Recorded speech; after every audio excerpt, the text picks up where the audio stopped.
So hey guys, welcome back to the channel. कैसे हैं आप लोग? तो एक डाउट मुझे कमेंट सेक्शन में बार बार देखने को मिल रहा है, क्या हम अभी से तैयारी करें तो आरआरबी का एग्जाम क्लियर हो जाएगा? हम बिगनर्स हैं, फर्स्ट टाइम एग्जाम दे रहे हैं, ऐसे बहुत सारे कमेंट्स थे।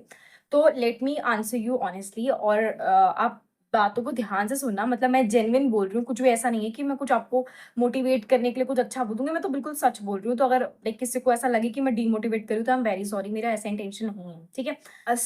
जैसे बात करते देखो, आरआरबीज में लाइक आपका आरआरबी पीओ और आरआरबी क्लर्क का पेपर है, ठीक है।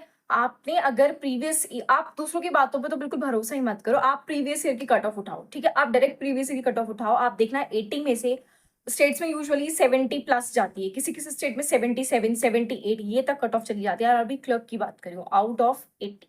आरआरबी पीओ के अंदर भी आपका रेंज लगभग 50s के अराउंड रहती है, 55 56 के अराउंड आपकी कट ऑफ जाती है आरआरबी पीओ के अंदर, ठीक है। और ये 80 में से होता है। तो आप जब प्रीवियस कट ऑफ को देखेंगे ना, तो आपको ये बात रियलाइज होगी कि भाई कट ऑफ बहुत ज्यादा हाई जाती है।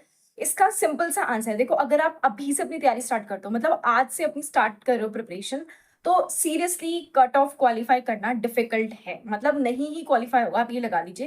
क्योंकि यार इतनी ज्यादा कट ऑफ, अगर आप बिगनर हो, पहले आप सिलेबस सीखोगे क्या है, फिर आप मॉक प्रैक्टिस करोगे, नहीं हो पाएगा। चाहे आपके पास 2 भी महीने है ना, चाहे आपके पास 2 महीने भी बचे हैं, तो भी बहुत बहुत ज्यादा डिफिकल्ट है। मतलब इम्पॉसिबल टाइप का है कि जल्दी से आपका आरआरबी का एग्जाम क्रैक हो जाए, स्पेशली आरआरबी क्लर्क का, ठीक है। बट आप लोगों ने, अगर सपोज पहले कोई ऐसा बच्चा भी है जो एसएससी का पहले पेपर दे चुका है, जो फेमिलियर है कॉम्पिटेटिव इन्वायरमेंट से, जिसको सिलेबस पैटर्न मॉक की हैबिट है, तो देर आर चांसेस कि आप आरआरबी पीओ का या आरआरबी क्लर्क का पेपर क्वालिफाई कर सकते हैं। There are chances. बट अगर कोई बच्चा आज से प्रिपरेशन स्टार्ट कर रहा है, तो इट्स माई एडवाइस कि अगर आप आज से प्रिपरेशन स्टार्ट करो तो आप अपने आरआरबीज के एग्जाम अगर नहीं भी देंगे तो चलेगा, ठीक है। क्योंकि देखो कट ऑफ हाई चली जाएगी, आप डिमोटिवेट हो जाओगे। अगर किसी को हाँ पेपर कैसा आता है, इन्वायरमेंट कैसा होता है, एग्जाम का स्ट्रेस क्या होता है, ये चीजें अगर आपको ऑब्जर्व करनी है, ये चीजों से अगर आप फैमिलियरिटी चाहते हैं तो आप एग्जाम दे सकते हैं। वरना अगर कोई बच्चा आज से तैयारी स्टार्ट कर रहा है, तो प्लीज ये एग्जाम आप या तो मत दे, या फिर ऐसी एक्सपेक्टेशंस ना रखें कि मैं क्वालिफाई कर जाऊंगा या मैं मेंस का।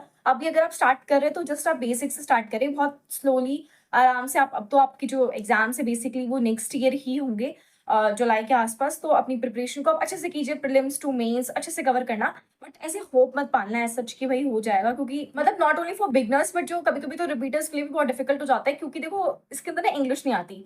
तो जिन भी बच्चों का अगर इंग्लिश स्ट्रॉन्ग सब्जेक्ट है और क्वांट में अगर उनका परफॉर्मेंस नहीं अच्छा होता, तो उन लोगों के लिए बहुत डिफिकल्ट हो जाता है। तो जेन्युइन एडवाइस तो मेरी ये रहेगी कि अगर आप आज से तैयारी कर रहे हैं तो भाई आरआरबी के एग्जाम अगर आप नहीं देंगे चलेगा। अगर बाकी जिसने अगर एसएससी एग्जाम पहले दिए हैं, तो देयर आर चांसेस कि आप लोग क्वालिफाई कर जाएं। बट आपको मॉक टेस्ट ज्यादा देना पड़ेगा, क्योंकि यहाँ पे स्पीड मैटर्स द मोस्ट।